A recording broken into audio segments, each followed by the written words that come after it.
Olá pessoal, bom dia, tudo bem? Aqui é Fábio Pirajá, esse é o projeto Memória Capixaba. Estamos juntos mais uma vez aqui para trazer nossas pesquisas para você que acompanha o canal no Facebook, que é o nosso repositório principal com todas as pesquisas, e aqui no YouTube a gente vai trazendo as pesquisas e gravando vídeos, né? Hoje eu vou trazer para vocês aqui uma coisa bem bacana, que é o almanaque de coisas do Espírito Santo, idealizado e escrito pelo educador e jornalista capixaba, homem maravilhoso, né, de grandes ideias, Amâncio Pinto Pereira. Ele criou o almanaque, que é exatamente um almanaque sobre tudo o que havia em estatísticas no Espírito Santo em 1899. Você vê que ideia, né? É uma enciclopédia do Estado do Espírito Santo criada pelo professor Amâncio. E é incrível, porque ele veio coletando informações durante anos de todo o Espírito Santo, de todas as suas vilas, cidades, paróquias, comarcas, população, altitude, marés, temperaturas, geografia, gente, tudo que você puder imaginar. Igrejas, e colocou dentro dessa enciclopédia, que é um almanaque, que tem 340 páginas aproximadamente. E nesse almanaque eu fiz um recorte aqui sensacional do professor Amâncio. Não tem fotografia dele, tá, gente? Infelizmente nós não temos fotos do professor Amâncio. E ele colocou nesse almanaque, olha que maravilhoso, gente. Ele colocou aqui o que nós poderíamos chamar de um compêndio sobre coisas da agricultura e a vida do lavrador, de acordo com a temperatura, o tempo, né, em 1899. Você vê que todo esse conhecimento vinha sido adquirido, passado de forma oral, a gerações, desde que os portugueses começaram a colonizar a terra brasileira, especialmente a terra capixaba, aqui já no iniciozinho do século XVI, com o Cristóvão Jacques, navegador português que descobriu o Espírito Santo e passou para o Vasco Fernandes Coutinho posteriormente. E, é claro, com as relações com os moradores originais, né, os indígenas, e isso veio passando sobre como criar animais, como tratar das árvores e pomares e hortaliças, frutas, etc. Então ele começa com janeiro. Como é o mês de janeiro no Espírito Santo? É mês de grande calor, quer no norte, quer no sul do Brasil. Há algumas trovoadas, chuvas são fatais a todas as plantações. Você vê, 120 anos atrás não mudou nada, tem 130 anos, né, a temperatura continua a mesma, continua tudo igual. Fazem-se roçados de calma e acaba-se o plantio do aipim e mandioca, cujas raízes têm que ser extraídas no inverno. Aí ele vem, gente, é sensacional isso aqui. Não se estrumam os vegetais, nem se fazem grandes capinas, havendo neste mês de janeiro muitos insetos daninhos, e é mister grande cuidado nos pomares, prados, hortas e jardins, e deve ser feita pela manhã, antes do sol nascer, e à tardinha, quando começar a escurecer. Se o tempo é seco, fazem-se queimadas, limpam-se os arvoredos, seca-se o café nos terreiros e paióis.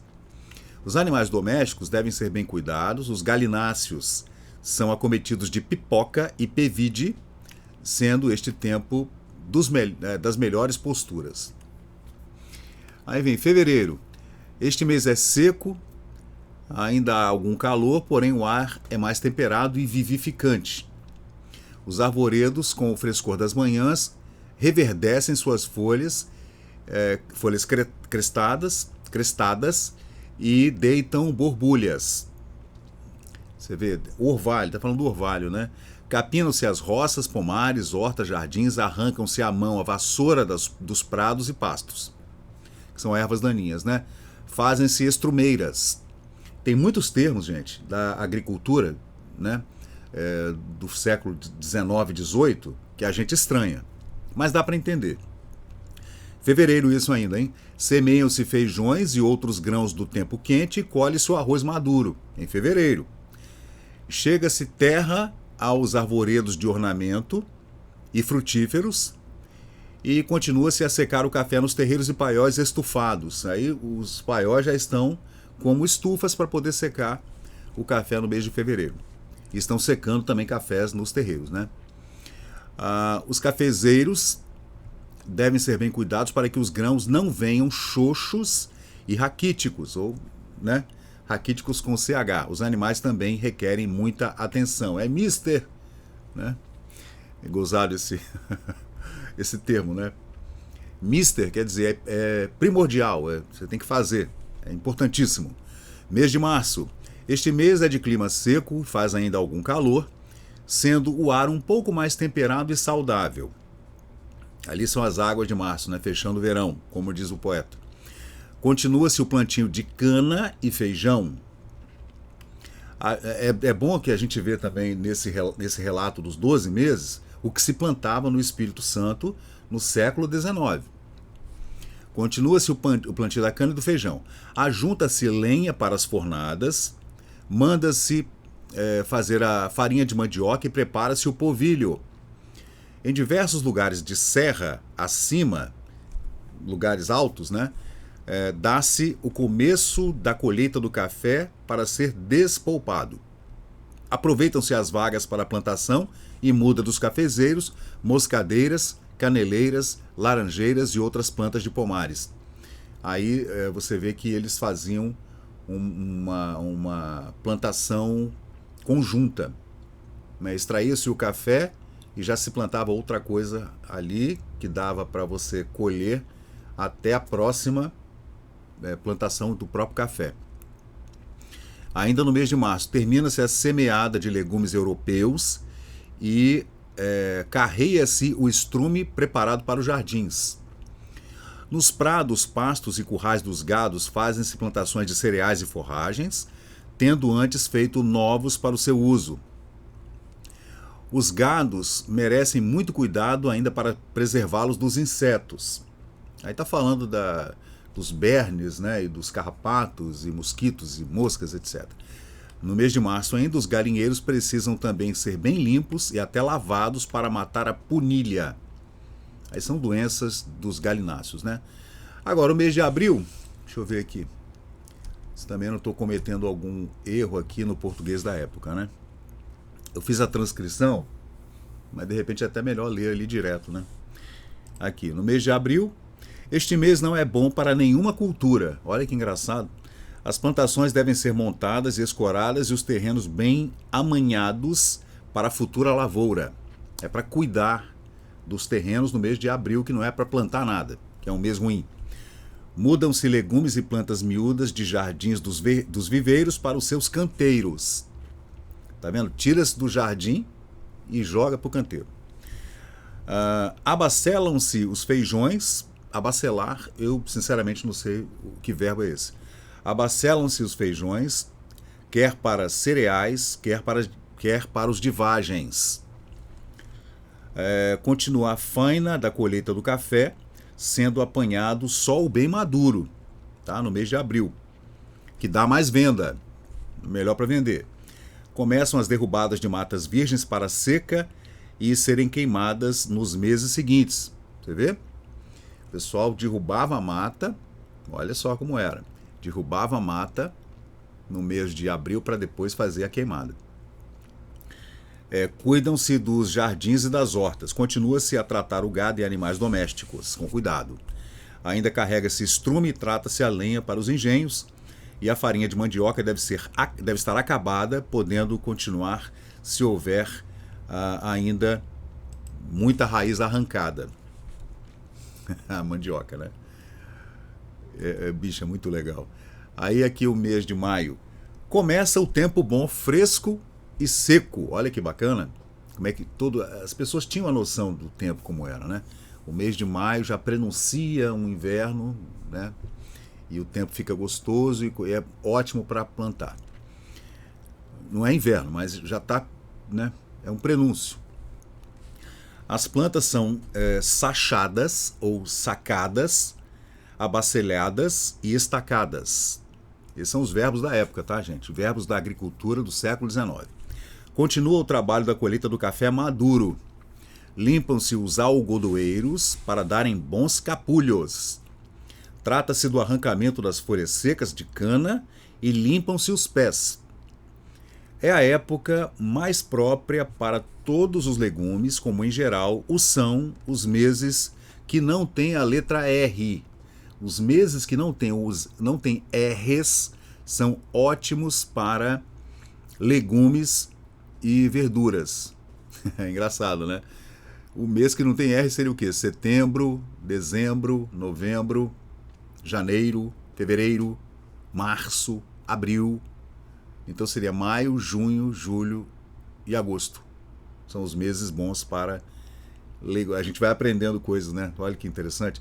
Aí no mês de maio solta-se o gado um pouco mais tarde por causa do frio e geadas e recolhe-se mais cedo para não apanhar sereno. Amilham-se bem os galináceos, amilhar, né? Alimentá-los, jogar milhos, né?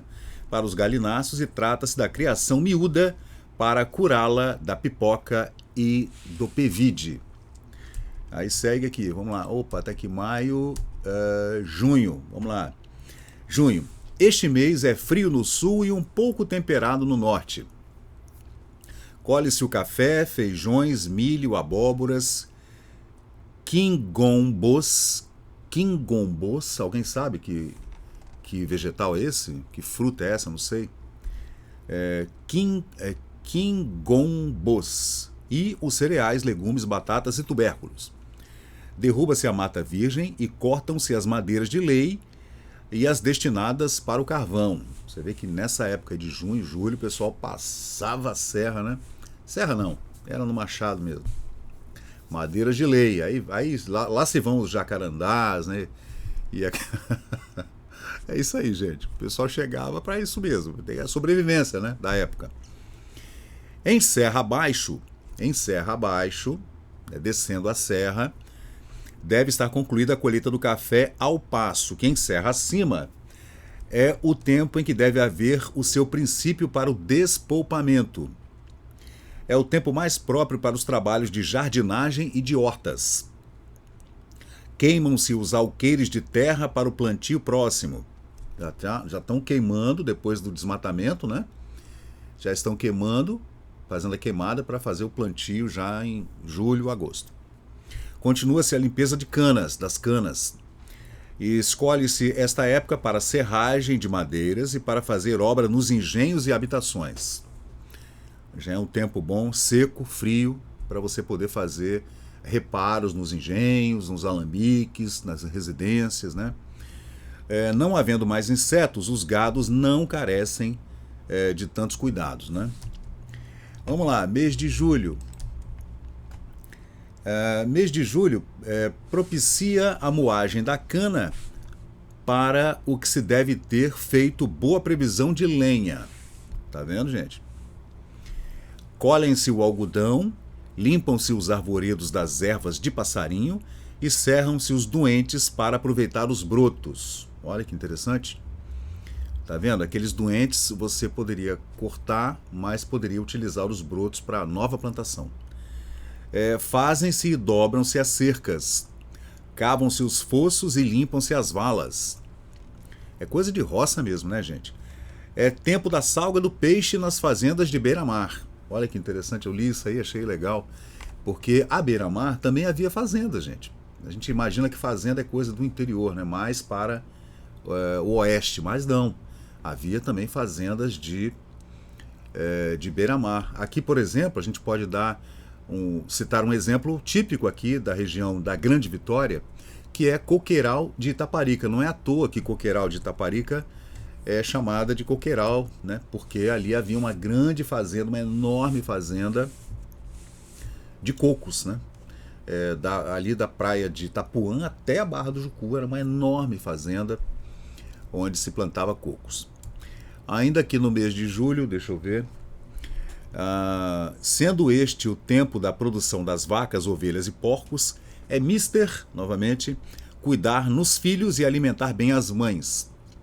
Ali gozado que não sei se tem um erro ali, mas mãe tá com I, né? M-A-T-I-S. Mães, deve ser um erro, né? Os gados se avigoram, crescem e engordam no mês de julho, mas é preciso cuidá-los dos bichos de cachorro e piolhos do mato. Bichos de cachorro são os carrapatos, né?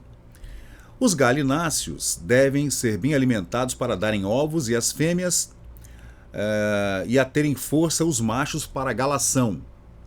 Então você tem que cuidar bem dos animais, porque as fêmeas vão dar, as galinhas vão dar muitos ovos e os machos estarão prontos para a nova cópula.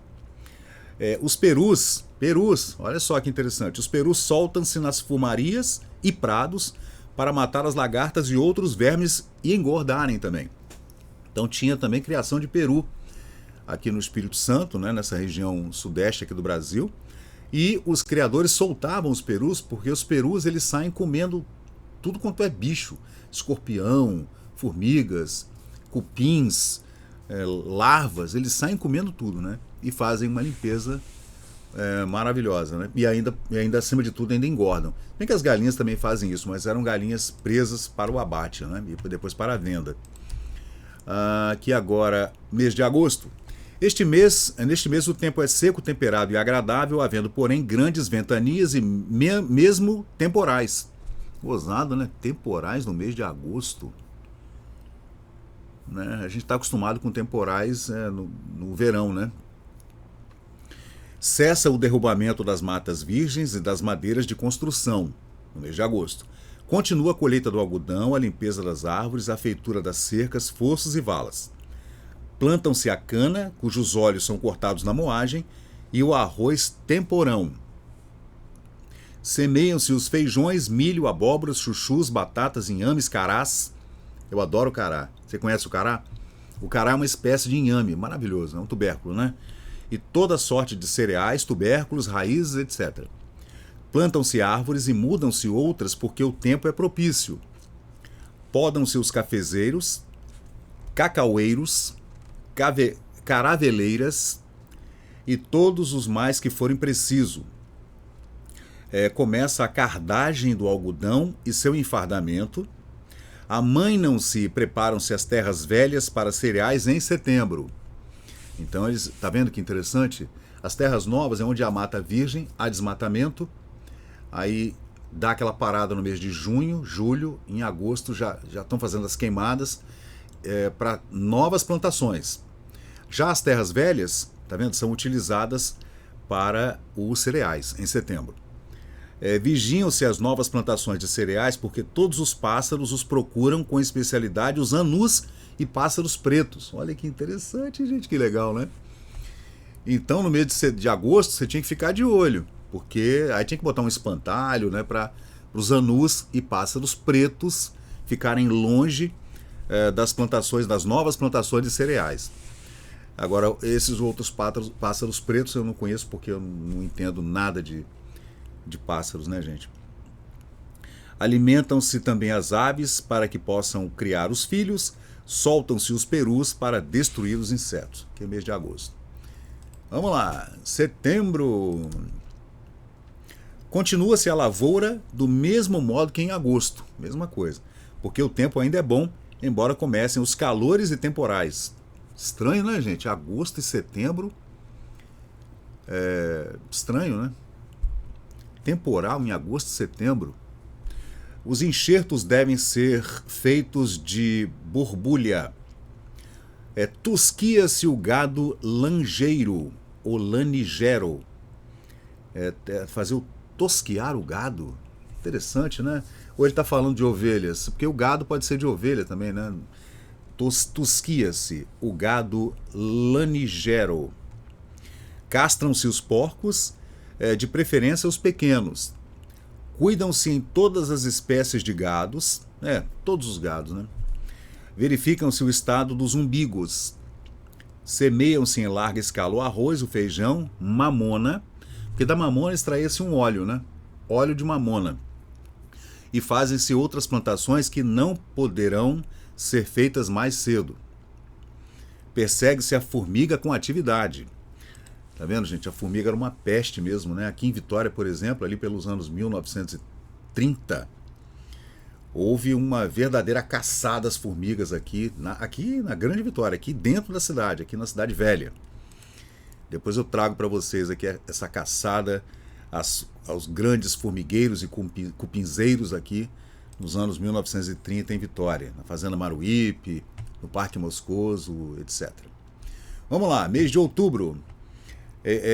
Gente, são características do clima, das plantações, das criações dos nossos agricultores, lavradores no final do século XIX, ensinamentos do século XIX, todo o século XIX, que foi colocado no Almanaque do Espírito Santo pelo professor Amâncio Pereira.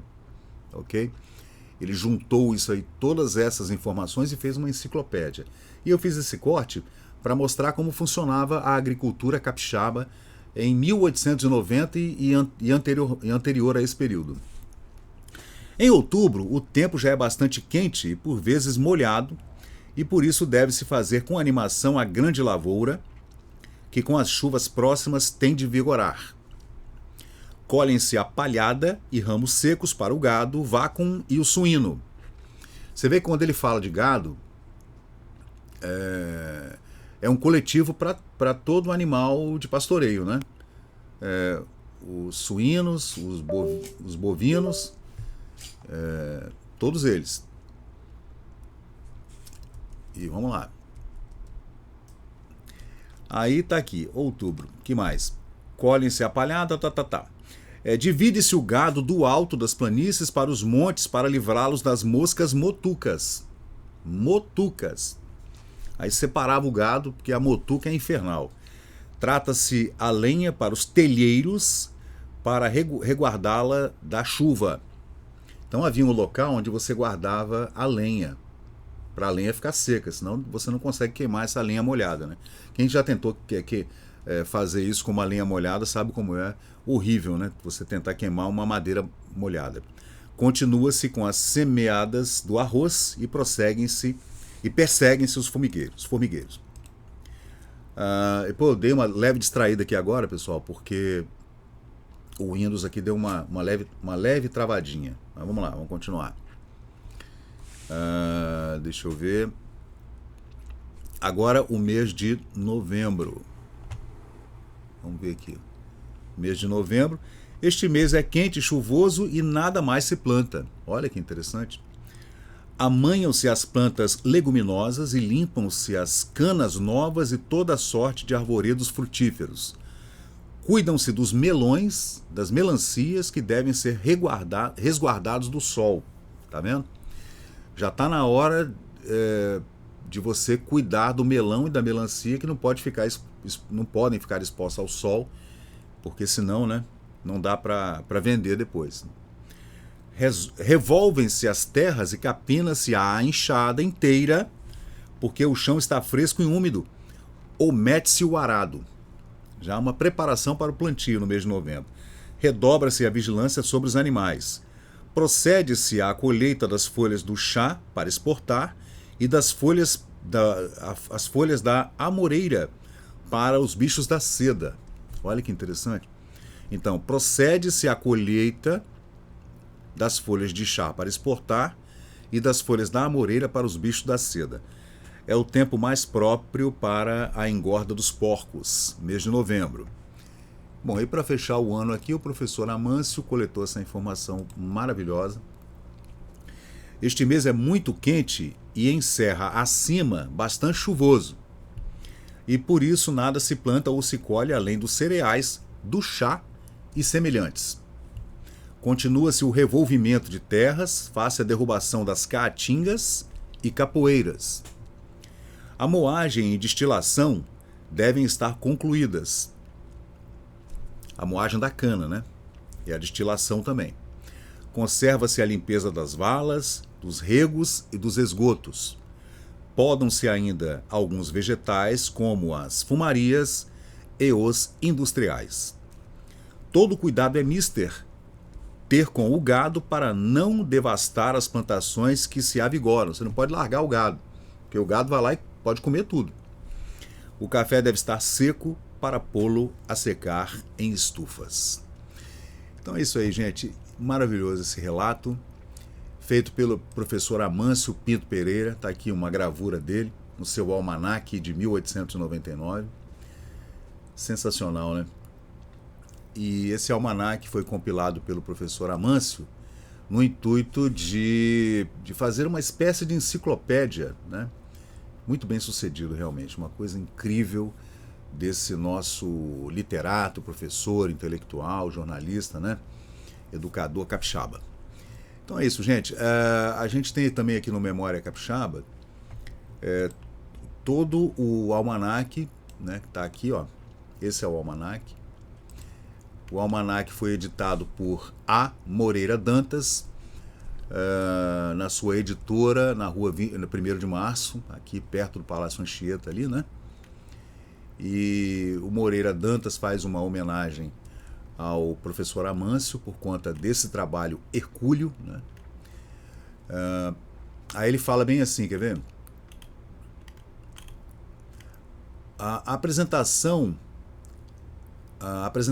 a necessidade de se ressentir o estado do Espírito Santo de uma publicação desta natureza, útil para todas as classes, induziu-nos a publicar o presente almanaque, que estamos certos será bem acolhido. Ele falou que via a necessidade de haver uma espécie de enciclopédia, um almanaque, onde você pudesse ter informações gerais, né, como se fosse um atlas, né, do Espírito Santo, que não havia. Né? Aí o professor Amâncio, ele fala que o leitor nos desculpará as lacunas que nele existe, levando em conta a sinceridade do nosso desejo e ainda do que vai de dificuldades em tais empreendimentos. Por favor, público, dependerá a sua continuação anual e melhorá-lo é a nossa ambição. Porque ele precisava receber informações do Espírito Santo inteiro, inclusive das divisas, né, com Bahia, Minas, Rio, para poder fazer esse compêndio. Difícil de fazer, né? Aí está falando aqui o Moreira Dantas, o editor. Não nos era lícito deixar, por nossa vez, consagrar uma página deste almanaque ao seu operoso redator, o professor Amâncio.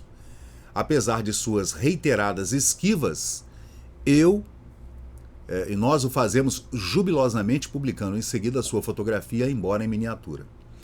Então, o editor queria fazer uma homenagem a esse trabalho, que é um trabalho hercúleo, né, e era mister que se fizesse uma homenagem ao seu editor, professor Amâncio. Depois eu volto com outro vídeo para falar sobre esse almanaque, né? Tem 300, quase 400 páginas, é maravilhoso. E a gente vai trazer para você aqui no Memória Capixaba. Então valeu, pessoal, muito obrigado, e se você gostou, deixa um like, se inscreve no canal e a gente vai continuar fazendo essas pesquisas e vamos que vamos. Valeu! E chegamos ao final de mais um vídeo aqui do Memória Capixaba. E se você curtiu o conteúdo, por favor, deixe seu like, compartilhe aqui o nosso canal e inscreva-se para mais novidades. Até a próxima e muito obrigado por participar aqui do Memória Capixaba.